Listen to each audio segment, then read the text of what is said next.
As you say, write it, leverage it. It opens doors for you. Tell your story because nobody else will. Or if they come, it's a historian they send. And you know how that goes. We have been introducing you to our various publishing services providers, and today we have another publishing services provider, but she's also an author, and she is the Chief Operations Officer at Bamboo Sparks.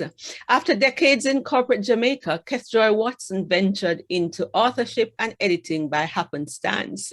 She wrote a romance novel to counterbalance a grueling year-long dissertation she was completing for her Masters of Science in the Sociology of Development at the University of the West Indies. By the time she walked for her degree, she had 2 romance novels as well as no intention of publishing them. A fortuitous meeting with me 2 years ago unearthed a natural gift to write and edit. Her vast knowledge in many disciplines allows her to edit manuscripts and content spanning both fiction and non-fiction. Kethjoy is married to Sean for 24 years, and they still like each other. They share 2 babies, Sean Isaac and Hannah Celeste. Welcome to the summit, Kethjoy. For interviewing me for this summit. Okay, it's good to have you. I can see your sense of humor already coming out in your in your bio. Now, talk to us a little bit more about your journey into writing and tell us about the novel that you have written. Okay, well, I always knew I had something where it came to writing. I wrote nice stories in high school, got nice, good marks in English language and literature, but I didn't like to read because of my eyes. It hurt to read. So I gave up on it and did what every other little girl did back in the 90s. You had 2 options back then, you know. You're either going to become a secretary or you're going to become a bank clerk. There was a third one, a flight attendant, but there were so many flight attendants you could put on one plane. So many of us went into either secretarial work or banking. In fact, at my high school, they actually had a 6th secretary. That was your 6th form.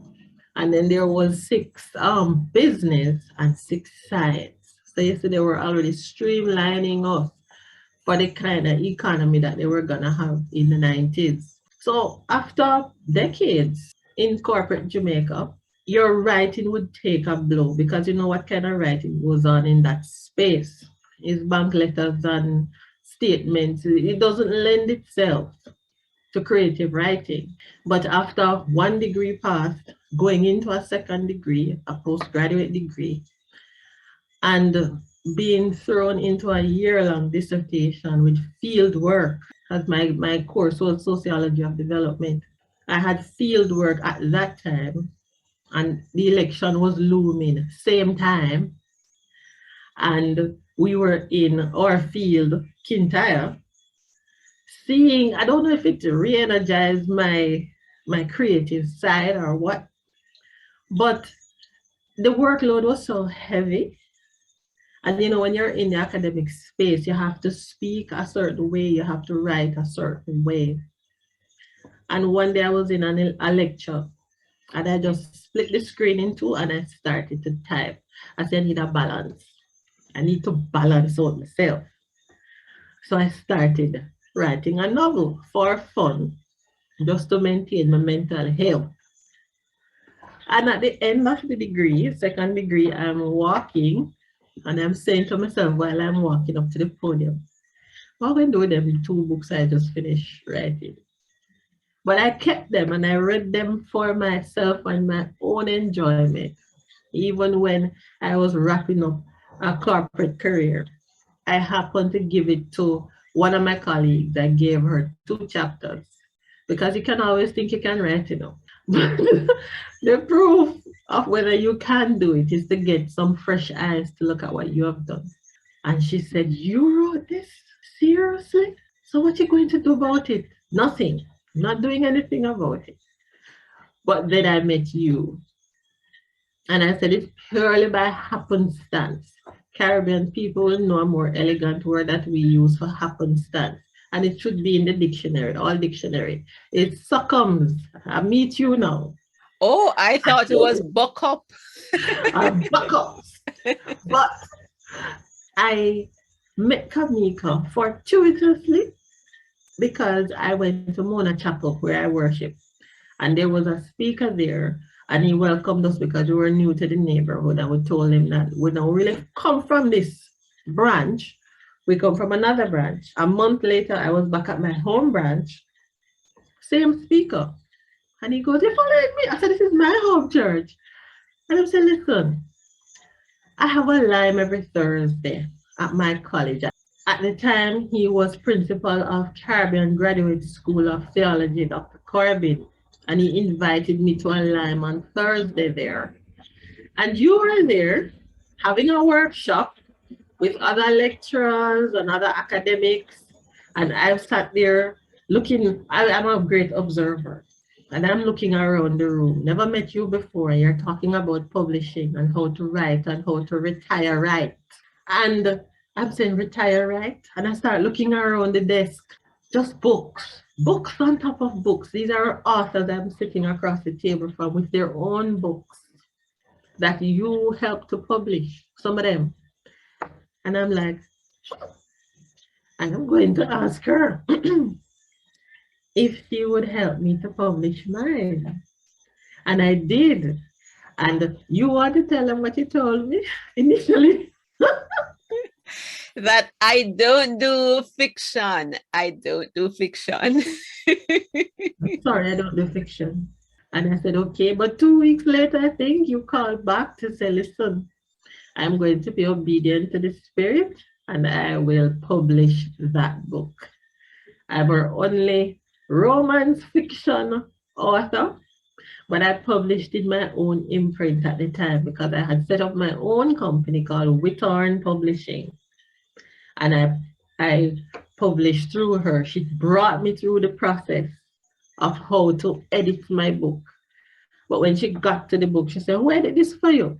And I said, "I did it." "You edited this book?" And it was well done.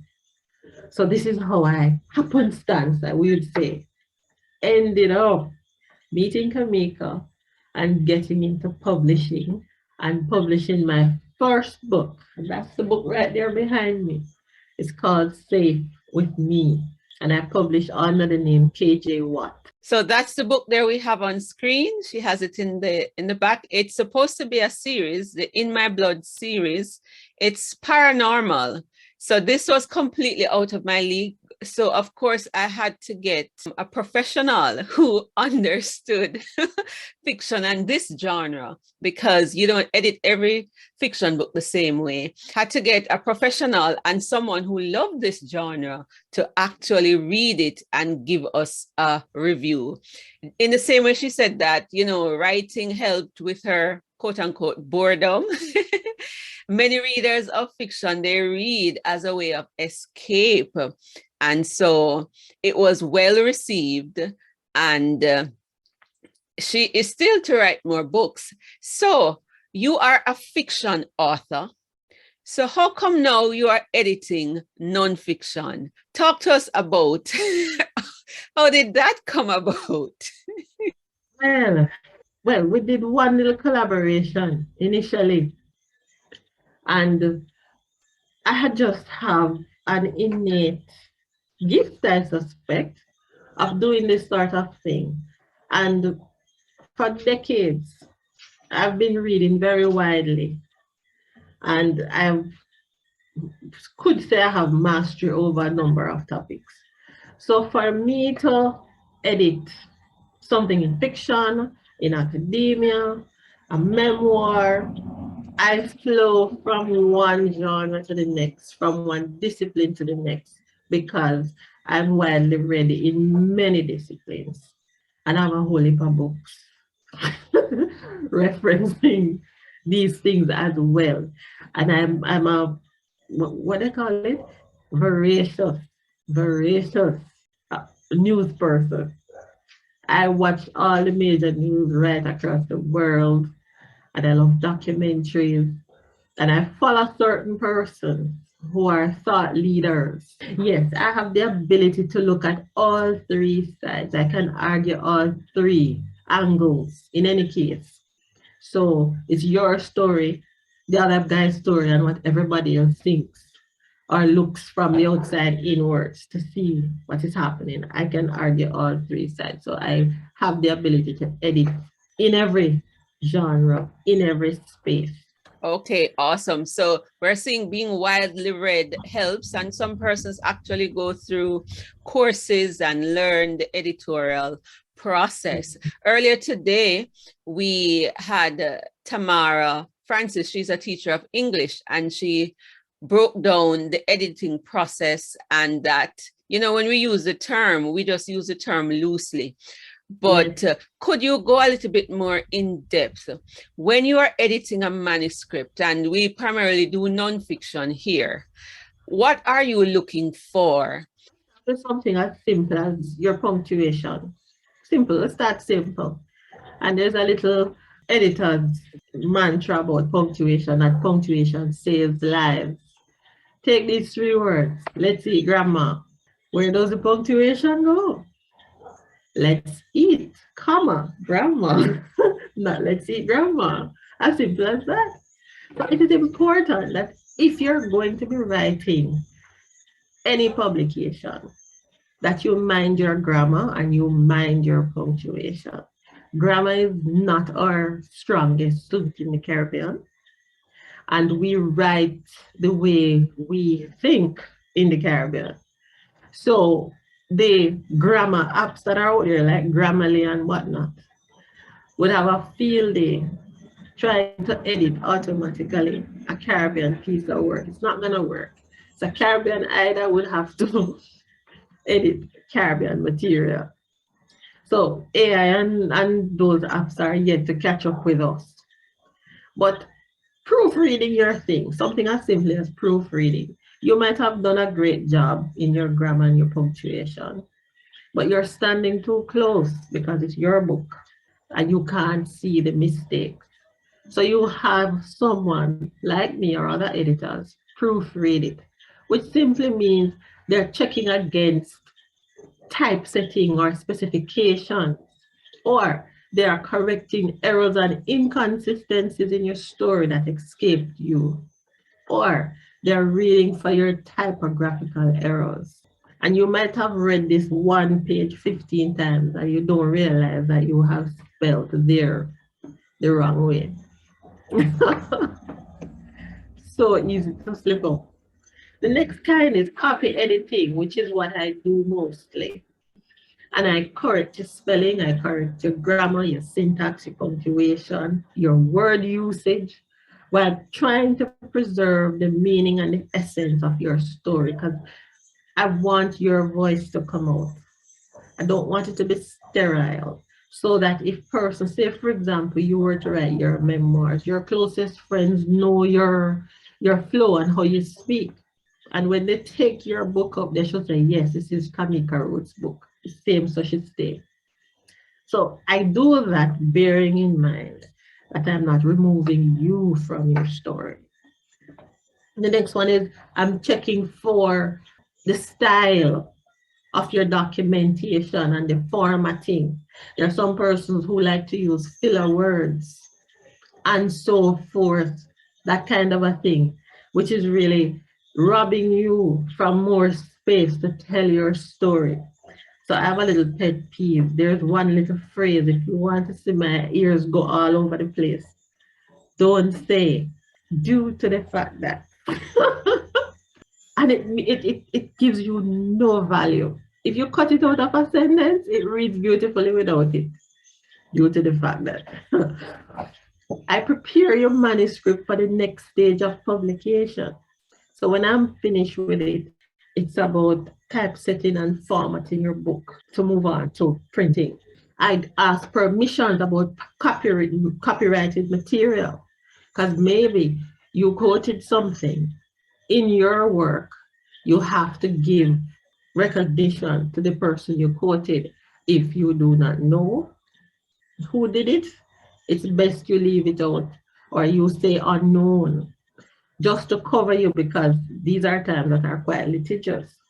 So you have to be very mindful of the things that you include in your book and give credence to the person who wrote that. So that's copy editing for the most part. Substantive editing, no, I think there's another word that they call it, Cameka. Is it structural? Structural or developmental, yes. Right. Or substantive editing. That is writing and rewriting, almost close to ghostwriting. People could probably give you a few voice notes and tell you, go ahead, help me out, please. I need to write a book. And you would be able to write or rewrite segments of a text, revise a whole aspect, consult with others about issues that you wrote in the book. Recently, I did one, and the person was speaking about something highly political in the Caribbean in the 70s. And he said something that others who didn't know Caribbean people would think, oh, this is quite inflammatory. But I was able to find other scholarly publications that would back up and bolster his story. So he's not alone in his claim. So things like that you have to be very, very mindful of. So I also identify and solve problems of overall clarity and accuracy. So recently I did one, and the person was talking about that terrible hurricane in Dominica, Maria. And he got the hurricane name correct, but guess what? The reference was wrong. The reference said it was 2019, and that hurricane passed through in 2017. So he did his reference incorrectly, and the reference was wrong. It was a credible reference too. So that's one of the reasons why Caribbean people must be Caribbean things, because you would not forget the So that's it for me and editing. So that is the fact-checking aspect of it. And when I was doing the Untold Stories with CJST, that book, the editor that we use, Grace Gordon, she was able to go back through and she said, are you sure so-and-so happened? And she went back into the history and did that. But I don't want persons to think that because I'm not good at grammar, I can't write. That's one of the beauty about the process that I like, because what we are looking for in Bamboo Sparks is the story. So you may not be a good writer, but you have the story. And this is where now we come alongside you to guide you. We don't want you to have any fear, because one of the things that prevent people from sharing their story is that they say, I cannot write. And a good editor will take what you have written and make it better once you are willing to really pay for that. So don't let the fact that your punctuation is not the best to not do it. I get my commas mixed up all the time. And this is where, for me, like Pro Writing Aid, which is one of the editing tools made for authors, will help you even over Grammarly. So don't be hindered by the fact that you're not the best writer in the world. So having a professional editor doesn't mean that you don't self-edit. That's the point that I really want to make. You must read over your work and ensure you are satisfied with it. Then you pass it on to the editor. And as we shared in the other interview, don't be too sensitive, because when Kethjoy edits based on her clients' feedback, they often have to go back to rewrite and to add and to subtract. So there is a phase in your publishing called rewriting. But what I love about her edit, based on even what the others have said, is that she's coaching you and she will get additional material. She will say, go watch this YouTube video, check out this book, add this kind of source to strengthen what you are saying. And I think that's what makes you a different kind of editor, because you're so vested in the material, because you've been widely read, that tends to come out. What about the timeline? Well, because Bamboo Sparks, primarily we concentrate on small books. That's our business model, as much as 35,000 words. To edit 35,000 words would take 2 weeks. 2 weeks, generally speaking. From the time you receive the manuscript, it would take 2 weeks, 14 days, Sunday to Sunday, to do the necessary edits. And I'm talking about a substantive edit at this point, because you know my style, I can't unsee the thing. So if I see it, I'll have to make a comment. If I know anything about this genre or your story or another story like your story, I'll find it and add it in my comment section. So when you get something from Bamboo Spark in 2 weeks and you see the comprehensive nature of the edit, and that you're now going to have to go rewrite and research all these videos and articles, and you're saying, what kind of lady is it? But at the end of the day, it enriches your story. It also enriches your story, especially if you are going to stand on some giant shoulders because of the reference I gave you. It gives your story more credibility and readability as well. You said initially you started your own publishing imprint, and now you are working with Bamboo Sparks. Can you share a little bit more about your role in Bamboo Sparks and what you're looking forward to? This is a new company. What's your vision? Tell persons what to expect as they engage with you and with the team. Okay, so as director of Bamboo Spark, vice chair and chief editor, I chuckle a little bit because it is night and day from my past vocation. This is mission work. And when I say mission work, we're Christians, Cameka and I. And she started this thing out of a vision. And when I say it's by happenstance that I was aligned with her, it's just that happenstance. It was never meant to happen. So it must be some other force, divine force, that caused us to align and to gel and to become business partners, sharing this mission. We aim to make profits here, but before we make any profit, we have to fulfill the mission, and the mission will fulfill the profit. Yes, okay. And my role in all of that is to ensure that we operate the business in such a way that we do both things, and we do both things very well. So I will take all the lessons and the mistakes that I made to Bamboo Sparks to ensure that we do that, and we do that seamlessly to the glory of God. So when we come to you as a company and say, we can do this for you, if we can't do it, we'll tell you. We won't bat an eyelid, and we'll let you know. Because we're trying to do something different here. We're trying to do something radically different here. We're coming with clean hands. That's a business term, meaning you come with clean hands. So you see my position immediately. As Cameka just said, if this book should take 2 weeks, and because of the condition, I will tell you it's going to take 3 weeks. And that's what we mean. And if we say we're going to do something, we will do it. Yes? So that is the thrust of Bamboo Sparks. And bamboo is something up the vision. We're going to make authors grow 90 feet tall. And it's now bamboo season because things are happening because we have aligned. Yes, Kethjoy, we are on a mission. So we are a very purpose-driven company. It's purpose and profit. It's still business.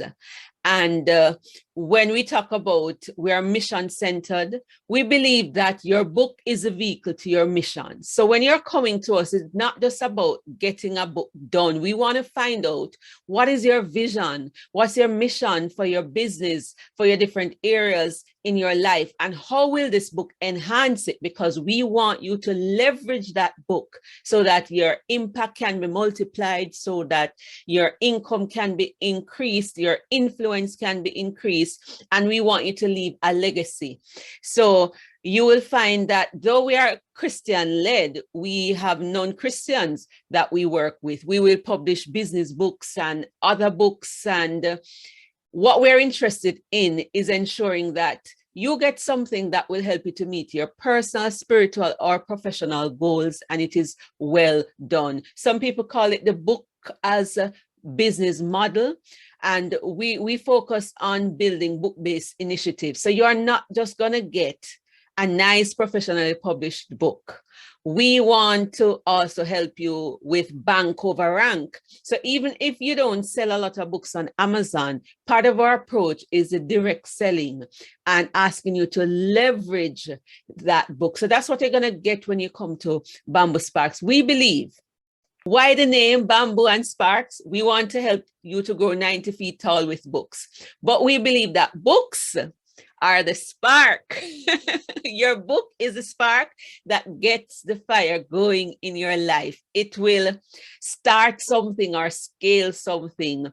It will accelerate things in your life. We've seen it in our own lives, and now we want to reproduce that in the lives of others. Just a quick testimonial. Tell us in a nutshell, how has a book given you wings and light the fire in your own life? Tell your story a bit. Yes, sir, you must write what you know, and this is a romance novel, and that's what I know. That's what I know. I've known it for 24 years, and one of the things that always, it's something that always bothered me. I know other couples who are happily married, but you would never know it because most people are not. You see the divorce rates. So you cannot tell your story because it will sound like a boast, and you don't have like-minded couples to speak with because they too are silent for the same reason that you are silent. So I decided to create a story for romance that entails that kind of story in it, that kind of message in it. Nothing, and it's unconventional because it's an immigration romance story between Canada and Jamaica and Antigua, 3 Caribbean countries, if you please. 2 Caribbean countries and Canada, if you please. And it tells a story about what genuine love looks like, to the point where, and that's why you said paranormal. I knew a couple who could literally think to each other. And you hear people in our space say time and time again, me feel say something will happen to my son, me feel say something will happen to my wife. And they give you a call. In the Caribbean, we say, my mind will run for you. You know that way? So I took it to another level in my novel where they could actually communicate like that. Because that kind of true love story exists in our space, but it is not being told. So it's really dedicated to my husband, Sean. I have a baby, well, he's not a baby now, he's 20. My son, Sean Isaac, and my daughter, Hannah Celeste. All of them creatives. And it's like a collaboration. That little book here, this little book is a collaboration of a family experience. An experience that I see amongst friends of mine who have true love stories, but they can't tell them because they think they don't have an audience. And I think it's a hopeful thing because I would like somebody to buy it and read and say, we did have one auntie and one uncle that had that kind of love story, which brings me to another point, and that is why I think Bamboo Sparks is a mission work. The Caribbean persons have stories to tell. We are good on oral history. We have very little written history, our own history. Or as I say, you must stop telling people his story and tell your story. Yes? A play on the word history. And this is one of the missions that we have. As you say, write it, leverage it. It opens doors for you. Tell your story because nobody else will. Or if they come, it's a historian they send. And you know how that goes. For me, I was a donor support missionary. Every month I had to depend on people to give me financial support out of the generosity of their hearts. And then I felt God was saying, you need to transition to write and speak to transform lives, and then publish books. In publishing books and learning how to leverage the books, not just sell books, within a year in 2018, after I learned how to leverage books to blend the creative and the commercial, I was able to become financially independent, match my part-time salary, and begin to support myself. And books have opened multiple doors for me. So in a year, I may not sell 100 books if I don't want to, but I'm able to build courses and different things that is able to bring in the revenue. I'm able to get into rooms that I would not ordinarily get into, to share my testimony, to share my story, which is what we want to do. We want to take our stories, our gifts, our abilities from the four walls to the world. So that is what a book has done for me. And I want to see that replicated in the lives of others. So our books, there's an underlying message, and we want to give hope. And you heard her calling me Cameka. My author name is Ruth, because Ruth is from the Bible, but it's an acronym for raising up the hopeless, the hurting, the helpless, and the heroes of our time.